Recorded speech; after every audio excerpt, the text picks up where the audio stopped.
মসজিদে আলোচনা করছি, ডাক্তার মুজিদ কয় কি আমাদেরকে খুনি বলা যাবে না। আমি বললাম 60টা খুন করার পরেও আপনাদেরকে খুনি বলা যাবে না, আপনাদেরকে বিশ্বাস বলতে হবে, আপনাদেরকে বিশ্বাস বলতে হবে। এইজন এখন শুনতেছি এরা খুন তো করতে করতেই আবার ওই ওই কলাপাড়ার ওই শয়তানের আস্থানের মধ্যে বসে তারা 60টা গরু জবাই করে তারা আনন্দ অনুষ্ঠান করবে। এদেরকে কি সুযোগ দেওয়া যাবে? 60টা গরু জবাই করবে, প্রশাসন কোথায়? আজকে তারা কিভাবে ঘোরাফেরা করে? আমাদের বাইরেকে রক্তাক্ত করে আরামসে তারা ঘোরাফেরা করতেছে। এদেরকে ছাড় দেওয়ার কোন সুযোগ নাই। আল্লাহ তাআলা আমাদেরকে ঐক্যবদ্ধ এই বাতিলের বিরুদ্ধে মোকাবেলা করার তৌফিক দান করুন। আজকে আমরা কোন উদ্দেশ্যে জমায়েত হয়েছে আমরা সবাই জানি। আমি সবাইকে একটা কথা বলতে চাই, আজকে যারা তাবলীগের নামে সন্ত্রাসী কর্মকাণ্ড চালাচ্ছে এদের তাবলীগের সাথে বিন্দু মাত্র কোনো সম্পর্ক নাই। আমি সুস্পষ্টভাবে বলতে চাই,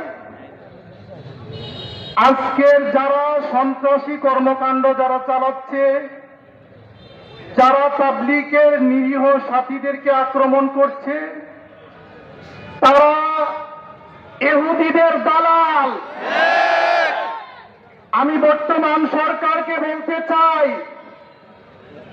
আপনারা উলামায়ে কেরামের এই ভদ্রতা এবং তাদের নমনীয়তাকে আপনারা কখনো দুর্বলতা মনে করবেন না।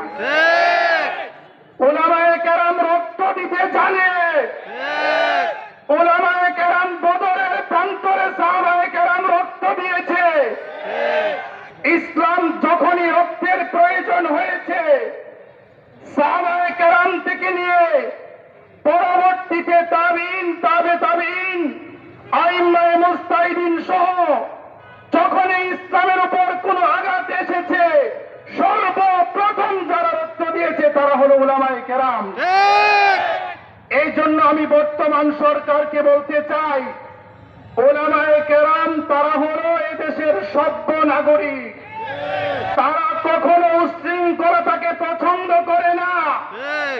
আজকে যারা টঙ্গীর মাঠে আমাদের ভাইকে যারা হত্যা করেছে তাদেরকে এদেশের সন্ত্রাসী সংগঠন হিসাবে আপনাদেরকে চিহ্নিত করতে হবে। আপনারা যদি আমাদেরকে দুর্বল মনে করেন তাহলে কিন্তু আমরা আঙ্গুল বাঁকা করতে বাধ্য হব। আপনারা আমাদের বদ্ধতাকে দুর্বলতা মনে করবেন না। আমরা উলামায়ে কেরাম আমাদেরকে আগামী দিনে যে দিক নির্দেশনা দিবেন, এই কিশোরগঞ্জ কিন্তু বাংলাদেশের অন্য কোন জেলার মতো না, এটা আমাদেরকে স্মরণ করতে হবে। এই